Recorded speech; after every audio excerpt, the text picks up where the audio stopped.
আজ আমি খুব সাধারণ একটা রান্না করব। রান্না করার পাশাপাশি আপনাদের সাথে একটা গল্প শেয়ার করতে চাই। আমাদের সমাজে অনেকেরই একটা ভুল ধারণা আছে। অনেকেই বলে বিয়ের পর শাশুড়ি আসল মা হয়ে যায়। আবার কেউ বলে মায়ের মতো কেউই হয় না। আমার মনে হয় তুলনা করাটাই আমাদের ভুল। একজন মা আমাকে জন্ম দিয়েছেন, আদর যত্ন করে বড় করেছেন, আর একজন শাশুড়ি তার সবচেয়ে আদরের ছেলেটিকে আমার হাতে তুলে দিয়েছেন। দুজনের ভালোবাসার ধরন আলাদা হতে পারে, কিন্তু সম্মান পাওয়ার অধিকার দুজনেরই সমান। সংসারে শান্তি তখনই আসে যখন আমরা একে অপরকে বোঝার চেষ্টা করি। ছোট ছোট ভুল বোঝাবুঝি যদি কথা বলে মিটিয়ে নেওয়া যায়, তাহলে অনেক বড় ঝড়ও থেমে যায়। আমি বিশ্বাস করি, একজন বউ যদি শাশুড়িকে সম্মান দেয়, আর একজন শাশুড়ি যদি বউকে নিজের মেয়ের মতো একটু আপন করে নেন, তাহলে সেই বাড়িটাই জান্নাতের মতো হয়ে উঠতে পারে। সব শাশুড়ি যেমন একরকম নন, তেমনি সব বউও একরকম নয়। তাই কাউকে বিচার করার আগে তার পরিস্থিতিটা বোঝার চেষ্টা করুন। আজকের ভিডিওর শেষে শুধু একটা কথাই বলতে চাই, জীবন খুব ছোট। অভিমান, রাগ আর দোষ খোঁজার চেয়ে ভালোবাসা আর সম্মান ছড়িয়ে দিন। কারণ সম্পর্ক ভাঙতে এক মুহূর্ত লাগে, কিন্তু গড়তে অনেক সময় লেগে যায়। আমি রান্না করার জন্য মাছগুলো ছোট ছোট করে কেটে নিচ্ছি আর আপনাদের সাথে গল্প করতেছি। আপনারা শেষ পর্যন্ত দেখার অনুরোধ থাকবে। ভিডিওটি শেষ পর্যন্ত দেখলে হয়তো কিছু বুঝতে পারবেন। ভিডিওর মাঝখানে এসে যদি আপনি কেটে দেন, তাহলে কিছুই বুঝতে পারবেন না। ভিডিওটি শেষে মজা আছে, দেখুন। সময় নিয়ে একটু কষ্ট করে হলে ভিডিওটা শেষ পর্যন্ত শেষ করুন, তখনই বুঝবেন। অনেকেই হয়তো বুঝতে চাইবেন না যে আসলে আমি কি বলতেছি।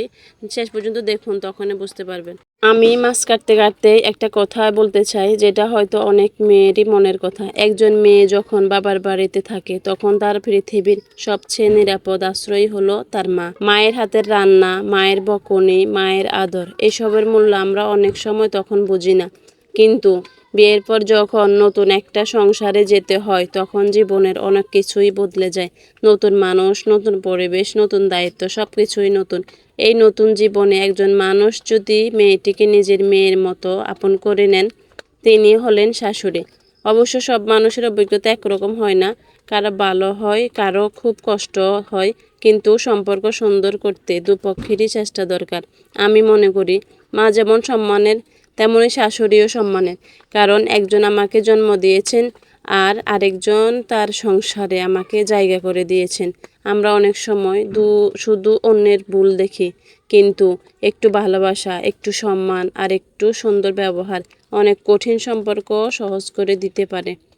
আজ রান্না করতে করতে মনে হলো, মায়ের হাতের রান্নার স্বাদ কখনো বলা যায় না। আবার শাশুড়ির কাছ থেকে অনেক কিছুই শিখা যায়। সংসার মানে শুধু দায়িত্ব নয়, একে অপরকে বোঝারও নাম সংসার। যদি আপনার মা এখনও বেঁচে থাকেন, আজই তাকে ফোন করে বলুন, মা, আমি তোমাকে খুব ভালোবাসি। আর যদি শাশুড়ি আপনার সঙ্গে থাকেন, তার জন্য অন্তত একটি ভালো কথা বলুন। কখনো কখনো একটি সুন্দর কথাই একটি সম্পর্ক বদলে দিতে পারে। আমরা সবাই মানুষ, সবারই ভুল ত্রুটি থাকতেই পারে, স্বাভাবিক। কিন্তু ক্ষমা, সম্মান, ভালোবাসা থাকলে সংসারের অনেক বড় ঝড় সহজ হয়ে যায়। আজকের রান্না যদি আপনাদের ভালো লাগে আর এই কথাগুলো যদি আপনার হৃদয় ছুঁয়ে যায়, তাহলে ভিডিওটি শেয়ার করে দিন। হয়তো আপনার একটি শেয়ার কারো সম্পর্ককে আরও সুন্দর করতে অনুপ্রাণিত করবে। আল্লাহ আমাদের সবাইকে মা, বাবা ও শ্বশুর শাশুড়ির সম্মান করার তৌফিক দান করুন। আমিন। আজকে আমি এখানে শেষ করব। আপনাদের কাছে আমার একটা প্রশ্ন, আপনাদের মতো সুন্দর একটা সংসার গড়তে সবচেয়ে বড় ভূমিকা কার? মা, শাশুড়ি নাকি আমাদের নিজেদের? আপনার মতামত অবশ্যই কমেন্টে লিখে জানাবেন। ভিডিওটি ভালো লাগলে লাইক, শেয়ার এবং ফলো করতে ভুলবেন না। আমার ভিডিওটি শেয়ার করে, ভিডিওর মাধ্যমে গঠনমূলক কমেন্ট করে আমাকে পরবর্তী ভিডিও বানানোর জন্য অনুপ্রেরণা যোগাতে আপনাদের সহযোগিতা খুবই প্রয়োজন আমার। আপনাদের একটা কমেন্ট আমার একটা ভিডিও বানানোর অনুপ্রেরণা। আপনাদের কাছ থেকে যদি গঠনমূলক কমেন্ট পাই বা উৎসাহ পাই, তবে আমি সামনের দিকে এগিয়ে যেতে পারবো ইনশাল্লাহ। আপনাদের সহযোগিতা পেলেই আমি অনেক দূর যেতে পারবো। আপনারা আমাকে অনেক দূর এগিয়ে নিয়ে যাওয়ার জন্য সহযোগিতা করবেন। আপনাদের কাছে আমার একটাই চাওয়া, আপনারা আমার ভিডিওগুলো দেখবেন এবং ভালো লাগলে লাইক, কমেন্ট, শেয়ার করে যাবেন। ধন্যবাদ। আল্লাহ হাফেজ।